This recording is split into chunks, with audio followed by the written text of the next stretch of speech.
আসসালামু আলাইকুম। আমাদের নাটোর জেলা বড়াইগ্রাম থানা জুনাইল ইউনিয়ন গ্রাম নাজিরপুর। এদিকের মানুষ দেখেন পাগল হয়ে গেছে, রসুন লাগাচ্ছে, খালি রসুন আর রসুন, এছাড়া কোনো আবাদি নেই।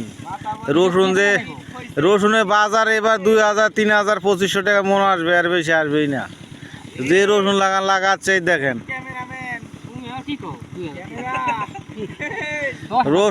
রসুন তোমরা যে লাগাচ্ছ, লাগান হিসাবে তোমরা হিসাব করো। বাঙালি যেটা খেপে ওইটাই করে, তোমরা নবাদ করো।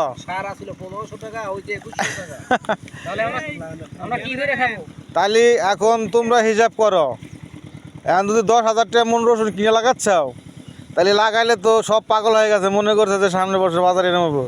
ফকুরদ্দির বছর রসুন লাগায়, রসুন বেচছি কত জানো? 700 টাকা মন। আর বিছুনা ছিল সেগুনের বাজারে হলো 6,000 টাকা, 7,000 টাকা মন।